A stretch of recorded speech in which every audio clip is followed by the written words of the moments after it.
Биографии героев причала. Рассердить дочь безухого Нильса – все равно, что подписать себе смертный приговор. Любой пират знает, что нет женщины коварнее и опаснее Аннабель. Ее отец был одним из самых жестоких корсаров, и дочь пошла полностью в него. Красота Аннабель и ее искусство в бою побуждают членов ее команды сражаться за гранью возможности. Андал раньше не был ни магом, ни тем более разбойником. Он был купцом, потом разорился и влез в долги. Пришлось искать новый способ обогащения. Надолго исчезнув из родного города, вернулся Андал уже уважаемым в известных кругах контрабандистом.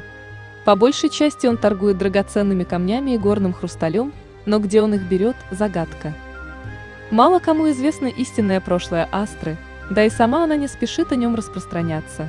Говорят лишь, что в поисках новых приемов магии воды Астра побывала практически во всех уголках Земли. Присоединившись к морским жрицам, она наконец в совершенстве овладела водными заклинаниями. Бидли – один из самых удачливых пиратов, орудующих у берегов Эрафии. Он всегда готов бросить вызов любым трудностям и из любой авантюры выбирается целым. Кажется, в любом уголке света кто-нибудь желает ему смерти, но Бидли всегда выходит сухим из воды. Он сам превосходный воин, виртуозно владеющий саблей и мушкетом, и свою гвардию тренирует лично. История Даргема – сплошные легенды.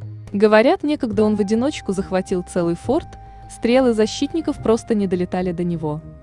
Немногие знают, что раньше Даргем был учеником чернокнижника в Нигоне, и именно познания в магии подземелья являются его козырем. Зато многие убедились, что обстреливать его корабли с пушек и луков – пустое занятие. Когда-то Дерек был одним из множества рабов, прикованных к веслам галеры, но однажды поднял бунт и вместе с остальными невольниками убил хозяев и захватил корабль. С тех пор Дерек и его команда живут среди пиратов Регны. Он отличается от других капитанов тем, что не гнушается работать вместе с матросами и никогда не прибегает к телесным наказаниям. Брат легендарного Бидли не столь суров и удачлив. Джереми любит веселье, выпивку и красивых женщин. Впрочем, у него есть и еще одна слабость – он любит оружие и коллекционирует новейшие разработки. Грохот выстрела для Джереми приятнее, чем любая музыка. Матросы говорят, что он может с расстояния в 100 ярдов попасть из пушки в чайку. Зилар был хранителем библиотеки в Эрафии, исследовал архивы и собирал забытые записи. Когда вокруг столько знаний, удержать все в голове невозможно. Его обвинили в краже редкой книги и прогнали вон. Зилар пошел коком на пиратский корабль, но случай выявил в нем магический талант. Он научился контролировать память и свою, и своих противников. Гордый нрав и неприязнь сородичей – вот из-за чего Илар покинул Афли. Им владели мечты о Поднебесье, он желал смотреть на всех свысока, как птица. Он стал пиратским капитаном, но матросы терпели его недолго и высадили на островок, где гнездились невиданные крылатые создания. За несколько лет Илар сумел обучить их выполнять любые команды. Красота Косметра и ее магическая сила поражают. Предводительница загадочного культа жриц, поклоняющихся морю, появилась в Регне недавно и словно бы из ниоткуда. Полагают, что к пиратам она примкнула, преследуя личные цели, но ей удалось подобрать к корсарам ключи.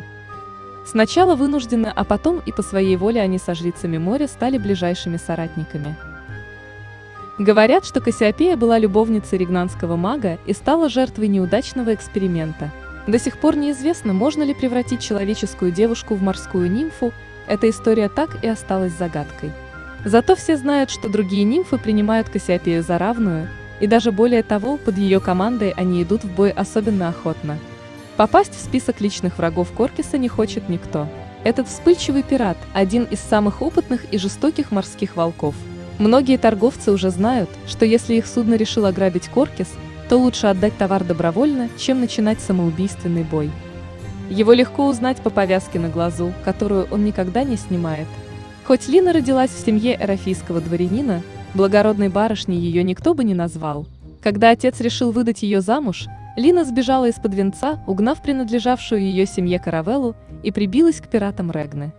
Они оценили не только крутой нрав юной мореплавательницы, но и ее связи на континенте, очень полезные в контрабандных делах. Этого чужеземца стараются обходить стороной даже самые отчаянные охотники на пиратов. Неизвестно, откуда прибыл Манфред, но все хорошо знают, как он взмахом руки поджигает целые галеоны. Среди морских разбойников Манфреда не очень любят за страшный акцент и склочный характер, однако уважают как наемного боевого мага. У этой девушки довольно темное прошлое. Она была рейнджером и замечала врагов и препятствия с самого дальнего расстояния. Потом, повздорив с коллегами, Мириам присоединилась к пиратам. Среди разбойников она получила прозвище «Зоркий глаз». Когда-то Спинт был очень талантливым начинающим волшебником и обучался в Академии Бракады, но однажды попал в плен к варварам Крюлода, которые продали его в рабство на галеры. Капитан галеры заметил магический дар Спинта и предложил ему стать боцманом. Теперь Спинт сам капитан корабля. Он топит суда близ побережья Крюлода и наслаждается новой жизнью. Тарк, князь полумифического морского народа, долгое время считавшегося вымершим. Он осознал, что для возрождения его народа необходимо заручиться поддержкой сильных союзников, каковыми стали пираты. Как и все Никсы, Тарк – могучий воин, способный сражаться и на суше, и в воде. Никсы боготворят его и стараются брать пример со своего повелителя. Элмор с детства мечтал стать мореходом. Он приложил немало усилий, чтобы воплотить свою мечту в жизнь, и теперь годами пропадает вдали от суши. Многие пиратские капитаны славятся мастерством навигации, но Элмор за штурвалом даже самого утлого суденышка способен на истинные чудеса. Эоваций никогда ничему не учился, его колдовской талант врожденный. Он рос в приморском городе и поначалу воровал на рынке, раздваиваясь, чтобы отвести стражникам глаза. Со временем он смог разбогатеть. Но у него появились докучливые и сильные враги в лице местных властей. После этого маг-самородок бросил родные края и избрал для себя путь пирата.